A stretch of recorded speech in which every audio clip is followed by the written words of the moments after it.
Today I'm reading The Prince by Niccolo Machiavelli.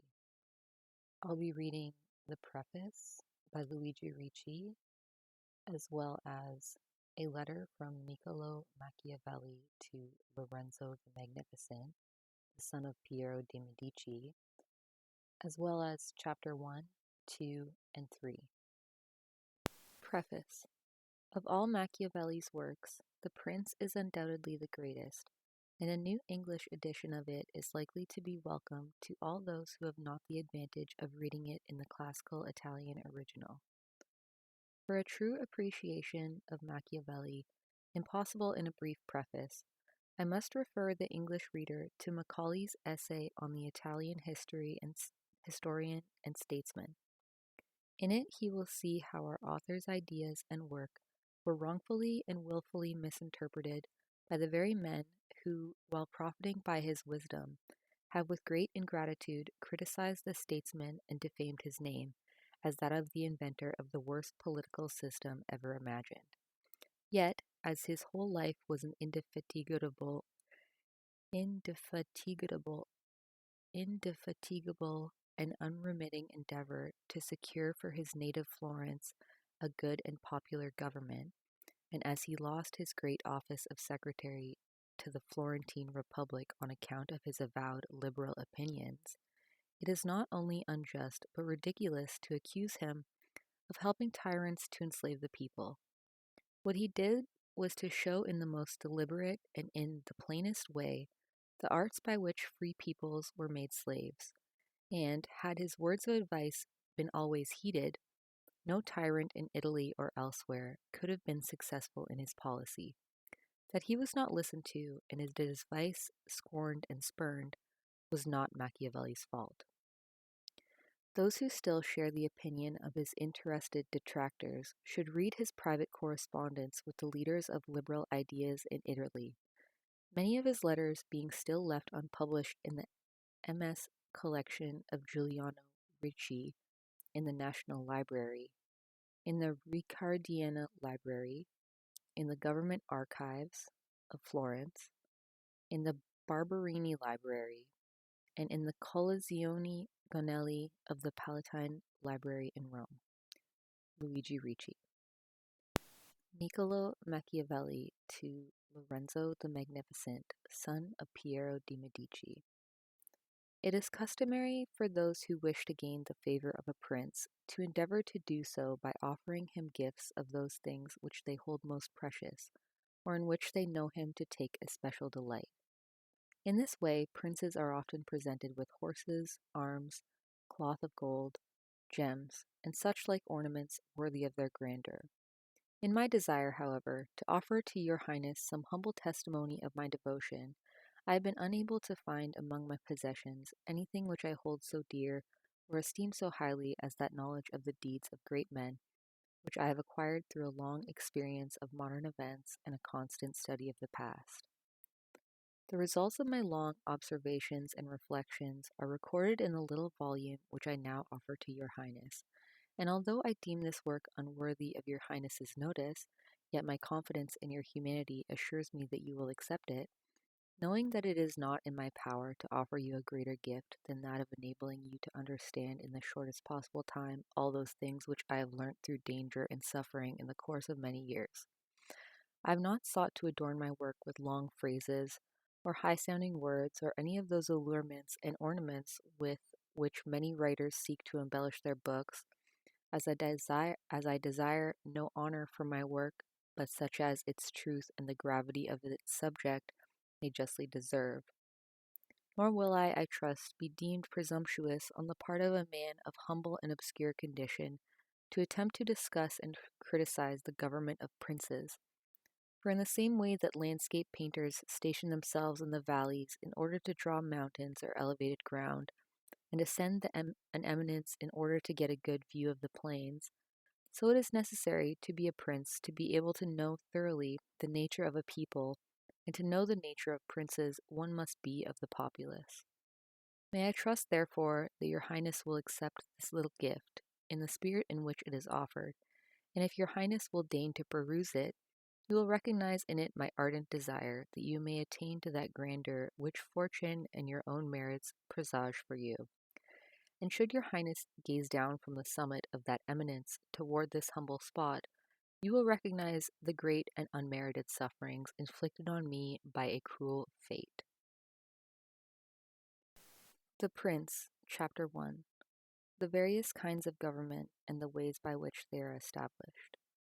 All states and dominions which hold or have held sway over mankind are either republics or monarchies. Monarchies are either hereditary ones, in which the rulers have been for many years of the same family, or else they are those of recent foundation. The newly founded ones are either entirely new, as was Milan to Francesco Sforza, or else they are, as it were, new members grafted on to the hereditary possessions of the prince that annexes them, as is the kingdom of Naples to the king of Spain.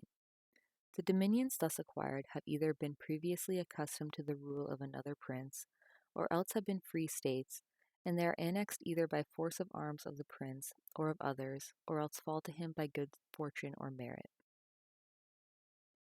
Chapter 2. Of Hereditary Monarchies. I will not here speak of republics, having already treated of them fully in another place. I will deal only with monarchies, and will show how the various kinds described above can be governed and maintained.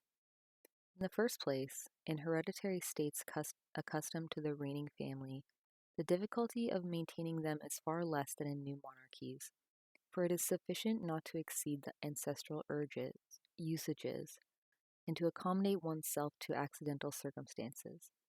In this way, such a prince, if of ordinary ability, will always be able to maintain his position, unless some very exceptional and excessive force deprives him of it, and even if he be thus deprived of it, on the slightest misfortune happening to the new occupier, he will be able to regain it.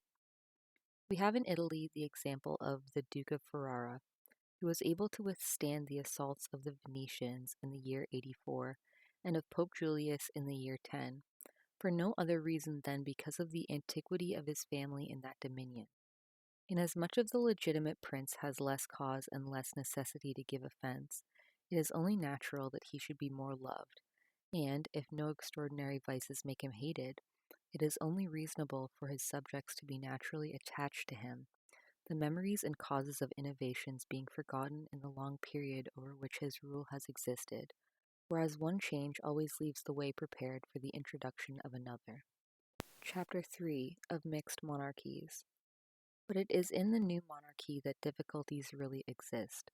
Firstly, if it is not entirely new, but a member as it were of a mixed state, its disorders spring at first from natural difficulty which exists in all new dominions, because men change masters willingly, hoping to better themselves.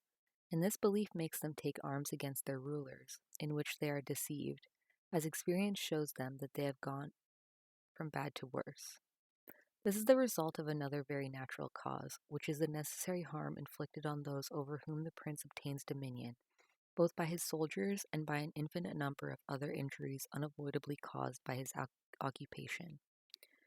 Thus you find enemies in all those whom you have injured by occupying that dominion, and you cannot maintain the friendship of those who have helped you to obtain this possession, as you will not be able to fulfill their expectations, nor can you use strong measures with them, being under an obligation to them, for which reason, however strong your armies may be, you will always need the favor of the inhabitants to take possession of a province.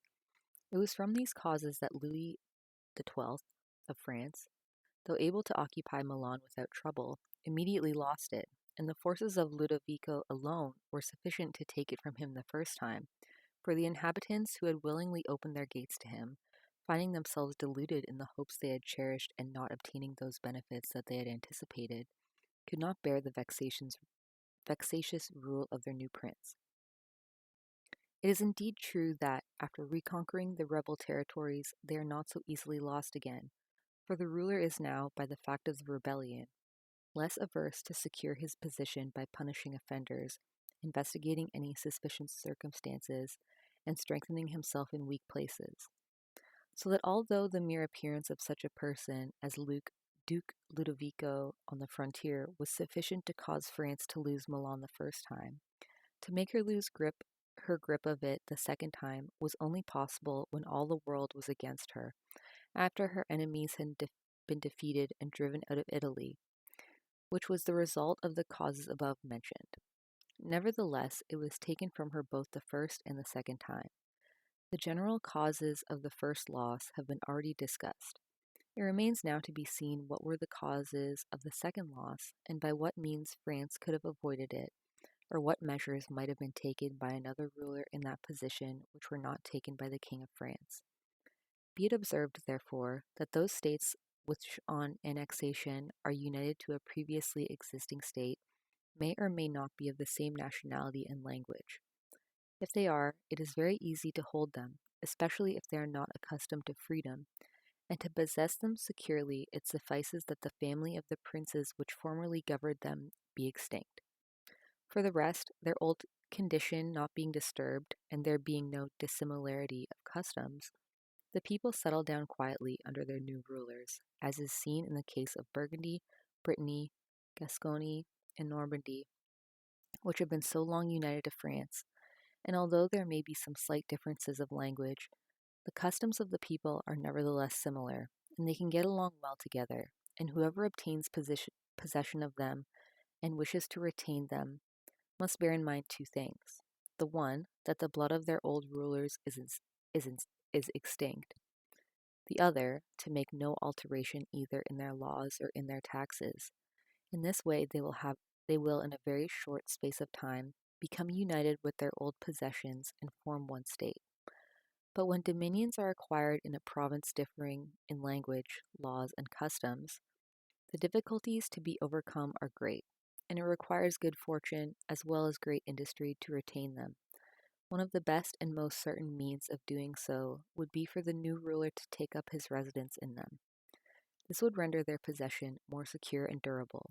It is what the Turk has done in Greece. In spite of all the other measures taken by him to hold that state, it would not have been possible to retain it had he not gone to live there. Being on the spot, disorders can be seen as they arise and can quickly be remedied, but living at a distance, they are only heard of when they get beyond remedy. Besides which, the province is not despoiled by your officials. The subjects are pleased with the easy accessibility of their prince. In wishing to be loyal, they have more reason to love him, and should they be otherwise, they will have greater cause to fear him. Any external power who wishes to assail that state will be less disposed to do so that as long as he resides there he will be very hard to dispossess.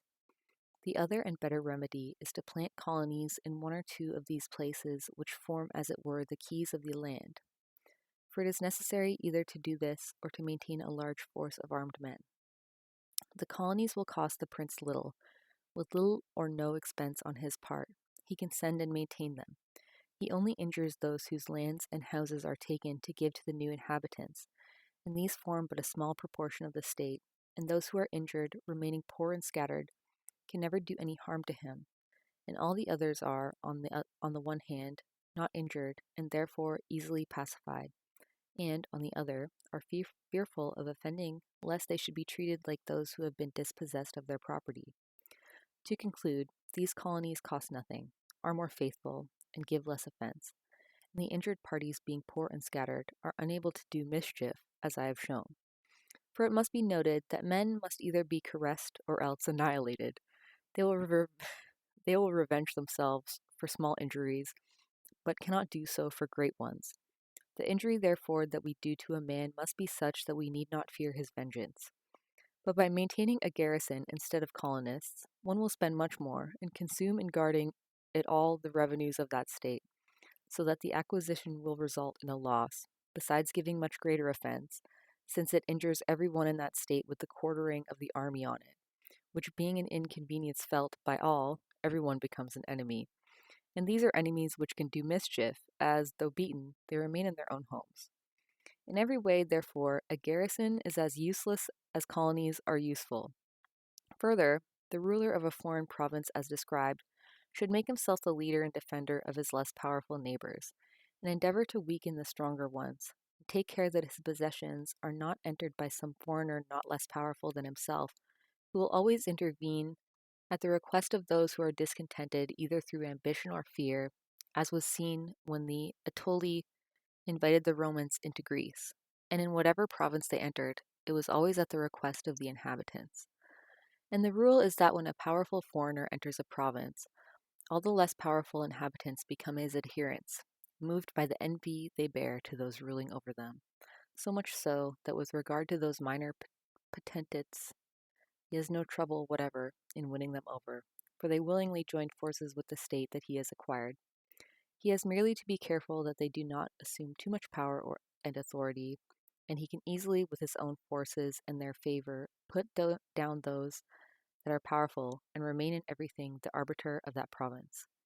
And he who does not govern well in this way will soon lose what he has acquired, and while he holds it, will meet with infinite difficulty and trouble. The Romans in the provinces they took always followed this policy. They established colonies, flattered the less powerful without increasing their strength, put down the most powerful, and did not allow foreign rulers to obtain influence in them. I will let the single province of Greece suffice as an example. They made friends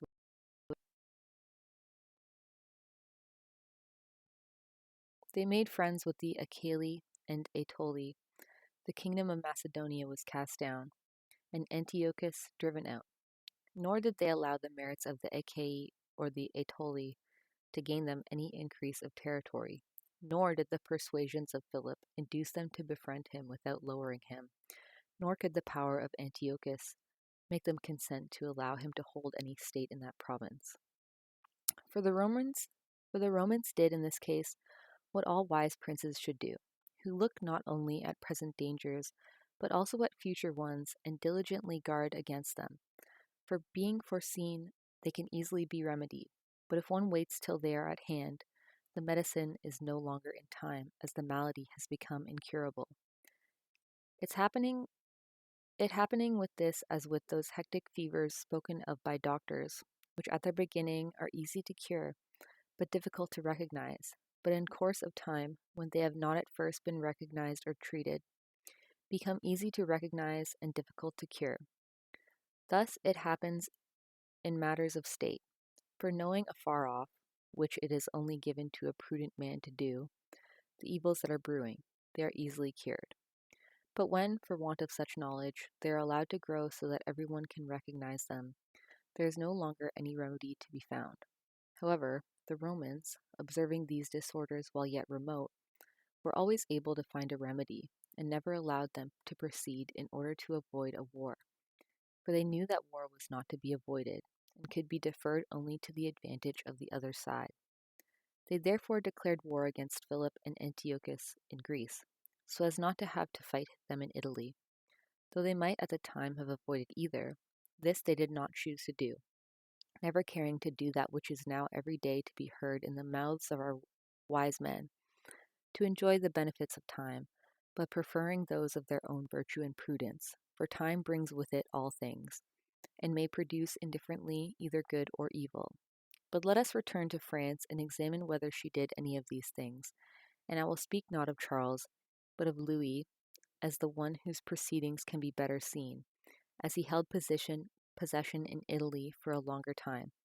You will then see that he did the opposite of all those things which must be done to keep possession of a foreign state. King Louis was called into Italy by the ambition of the Venetians, who wished by his coming to gain half of Lombardy.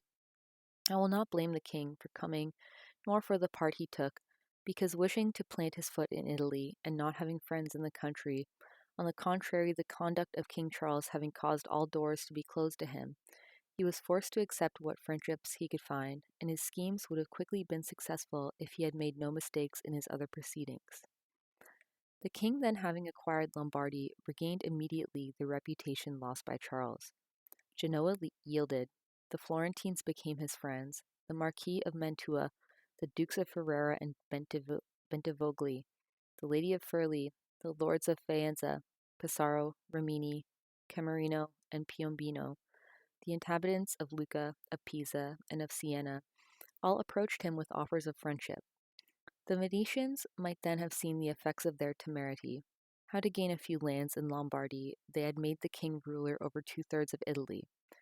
Consider how little difficulty the king would have had in maintaining his reputation in Italy if he had observed the rules above given and kept a firm and sure hold over all those friends of his, who being many in number, and weak and fearful, one of the church, another of the Venetians, were always obliged to hold fast to him, and by whose aid he could easily make sure of any who were still great.